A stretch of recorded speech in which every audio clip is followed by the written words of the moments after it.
नमस्कार, मैं हूं विक्रम सिंह धाकरे और आप देख रहे हैं न्यूज़ एक्सप्रेस।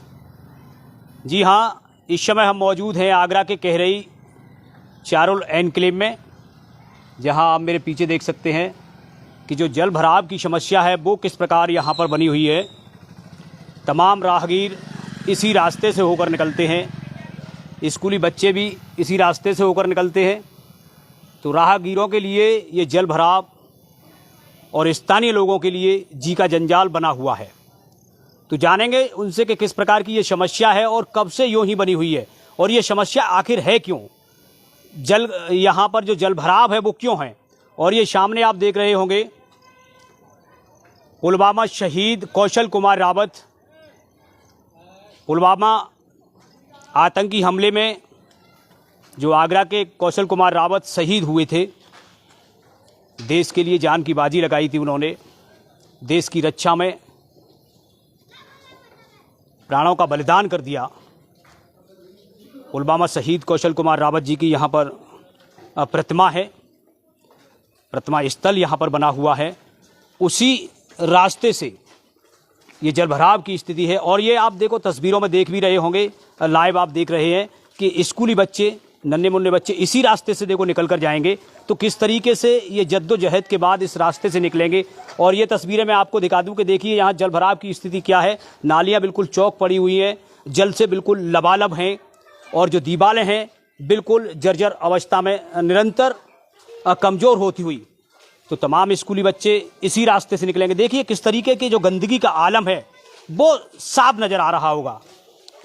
चलो आपको दिखाएंगे तस्वीरें कि जो बच्चे हैं स्कूली वो किस तरीके से यहाँ से निकलेंगे, किस तरीके की जद्दोजहद करेंगे। तो रोज़ाना ये ऐसे ही इसी रास्ते से निकलते होंगे। देखिए पैदल पैदल स्कूली बच्चे भी इसी रास्ते से निकल कर जा रहे हैं। जिस रास्ते पर जल भराव है, जो जल भराव की स्थिति है वो कब से यहाँ पर बनी हुई है, स्थानीय लोगों से जानने की कोशिश करेंगे। फिलहाल आप तस्वीरों में देख रहे होंगे कि जो स्कूली बच्चे हैं वो भी इसी रास्ते से निकलते हैं। कितनी परेशानियों का सामना इनको करना पड़ता है। जो नौनिहाल हैं जो देश के, वो भी इसी रास्ते से निकलते हैं। ऐसे में जो विभागीय अधिकारी हैं, जो प्रशासन है, आगरा प्रशासन, वो किस तरीके से लेता है, क्यों नहीं आखिर सुनवाई यहाँ पर हो रही है। जो तमाम राहगीर हैं वो भी इसी रास्ते से होकर निकलते हैं, जो जलमग्न रास्ता बना हुआ है। तो स्थानीय लोगों से जानेंगे कि कब से इसी प्रकार से ये समस्या बनी हुई है। देखिए सामने से 4 व्हीलर भी आती हुई और वो भी इसी रास्ते से। तो इससे आप अंदाज़ा लगा सकते हैं कि अभी महज 3 मिनट या 4 मिनट इस लाइव तस्वीरों को हुई है। आप देख रहे होंगे कि तमाम ट्रैफिक इसी रास्ते से होकर निकलता है। ऐसा नहीं, चलायमान रोड है ये। तो ऐसे में ज़रूर विभाग को इस पर ध्यान देना होगा। नगर निगम में भी ये एरिया आ चुका है, करीब 1 साल हुआ है, तो फिर भी इसे और ध्यान नहीं दिया गया है। सत्यप्रकाश रावत जी पूर्व प्रधान हमारे साथ मौजूद हैं, उनसे जानेंगे कि किस तरीके से ये हालात यहाँ और कब से बने हुए हैं। जी, ये हालात यहाँ पर जब से नगर निगम में आया है उसी दिन से हो गए हैं, क्योंकि यहाँ पर एक पुलिया भी बढ़िया बनी हुई है, नाली भी दोनों तरफ बनी हुई है। लेकिन एक तरफ की नाली को एक व्यक्ति विशेष, बंटू, जो कि कार्यकर्ता भी हैं किसी पार्टी विशेष के, लेकिन वो वहाँ लोगों को भड़का करके उसको अतिक्रमण को हटाने नहीं दे रहे हैं। पार्षद महोदय से भी मैंने कहा, लेकिन पार्षद महोदय भी उस अतिक्रमण को नहीं हटवा पाए। उन्होंने कहा कि नहीं, स्कूल की तरफ जो हम पाइप डाल देते हैं उसमें पानी निकल जाएगा। लेकिन किस प्रकार का अतिक्रमण बना रखा है जिसकी वजह से ये पूरे हालात बने हुए हैं। वहाँ पर नाली पहले से बनी हुई थी, पानी निकलता था नगर निगम में आने से पहले। लेकिन जैसे ही नगर निगम आया, उन व्यक्ति विशेष ने उस पर 6-6 इंची मलबा और डलवा दिया, जिससे कि पानी अवरुद्ध हो गया है और ये पूरा पानी लोगों का नहीं निकल पा रहा है। और उनसे अगर कोई कुछ कहता है तो वो अपनी पार्टी की धमकी देना शुरू कर देते हैं।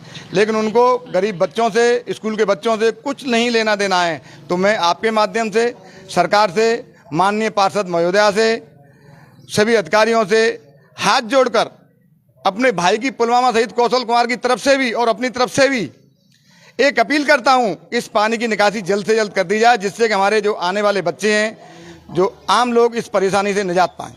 सरकार लगातार स्वच्छता मिशन अभियान चला रही है, जगह जगह कर्मचारी भी लगे हुए हैं स्वच्छता मिशन को लेकर। तो ऐसे में ये स्थिति यहाँ पर बनी हुई है। क्या कारण मानते हैं, जो स्थानीय जनप्रतिनिधियों की कमी है, विभागीय अधिकारियों की कमी है? सरकार तो लगातार लगी हुई है। पहले सरकार की तो मैं बुराई नहीं कर सकता, क्योंकि सरकार हर जगह काम नहीं देख सकती। लेकिन जो यहाँ का प्रशासन है या शासन है, या जिनको काम सौंपा गया है वो लोग कभी भी यहाँ देखने के लिए नहीं आते हैं। हम लोग उनके पास जाते भी हैं, उनसे शिकायत भी करते हैं, लेकिन वो हाँ तो करते हैं, लेकिन इसका कोई निदान नहीं कर पा रहे हैं पिछले 1 वर्ष से। ये भी आप देख रहे होंगे तस्वीरों में कि जिस तरीके से जो स्थानीय निवासी हैं यहाँ पर जो पशुओं के लिए चारा ले जाते हुए इसी रास्ते से, तो बिल्कुल चलायमान रास्ता है, बेहद ट्रैफिक इस रास्ते पर रहता है, लेकिन उसके बावजूद भी कोई सुनवाई अब तक नहीं हुई है। तो इनका कहना है कि करीब 1 साल से ये स्थिति बहरहाल इसी प्रकार से बनी हुई है। कभी शिकायत भी की गई होगी? हमने कई बार शिकायत की है, लेकिन जब भी हम बार बार शिकायत करते हैं हमारे ऊपर ही उसके आरोप प्रत्यारोप थोप दिए जाते हैं। बड़ी विडम्बना है कि एक अच्छे कार्य के लिए भी हमें इतने दिन से और बराबर परेशान होना पड़ रहा है, और जो व्यक्ति नाली रोक करके बैठा हुआ है उसको वाहवाही और शाबाशी दी जाती है। और भी लोगों से जान लेते हैं कि आखिर इनका क्या कहना है। जी बाहर आइए आप। जी क्या नाम है आपका? जी मेरा नाम पंकज है। देखिए अभी आप तस्वीरों में देख सकते हैं, इधर दिखाइए हमारे कैमरामैन, देखिए स्कूली बच्चे हैं लगातार इस रास्ते से होकर निकलते हुए। तो आखिर देखने वाली ये बात रहेगी कि कब तक इस रास्ते का कायाकल्प होगा। जो समस्या बनी हुई है जल भराव की, ये समस्या से निजात स्थानीय लोगों को कब मिल पाएगा? जी क्या नाम? जी मेरा नाम पंकज है और हम यहाँ पर 1 साल से रह रहे हैं। हमारा यही घर है सामने वाला। स्कूल के बच्चे, छोटे छोटे बच्चे यहाँ से आते हैं। आप देख सकते हैं यहाँ पे बच्चे दोबारा जा रहे हैं और बच्चों को इसी पानी में से होके जाना पड़ता है। इन बच्चों के पैर, जूते ये गंदे हो जाते हैं और सभी साइकिल वाले, और कभी कभी पानी ये घरों में भी आ जाता है। अभी तो बारिश चालू हुई है, उसी के प्रकार ये सारा पानी भरा हुआ है और सब लोगों को काफ़ी समस्या है यहाँ पर। ये आप देख रहे होंगे कि लगातार किस प्रकार की समस्या बनी है। स्थानीय लोग भी बता रहे हैं कि लगातार ये समस्या बनी है। कई बार अधिकारियों को भी अवगत कराया है, लेकिन अभी समस्या से निजात नहीं मिला है। राहगीर निकल के जा रहे हैं इस रास्ते से, तो उन्हें भी जान लेते हैं। जी क्या नाम है? दिनेश।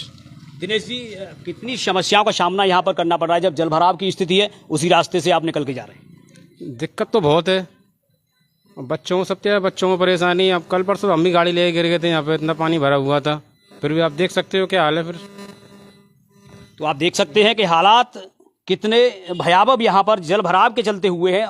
और जो समस्या स्थानीय निवासियों ने बताई है कि आगे जाकर जो नाली निर्माण हुआ है वहाँ पर एक लेयर डाल दिया गया है, जिसके चलते ये पानी का जो रुकावट है वो इसलिए बनी हुई है, और उसी के चलते यहाँ पर जल भराव की स्थिति है। और सामने आप तस्वीरों में देखोगे तो पुलवामा शहीद कौशल कुमार रावत जी की जो प्रतिमा स्थल है वो भी यही है, वो उसी रास्ते पर ये जल भराव की स्थिति है। अब देखने वाली बात होगी आगरा प्रशासन कब तक इसे संज्ञान में लेता है और इस समस्या का जल्द से जल्द समाधान कर पाते हैं।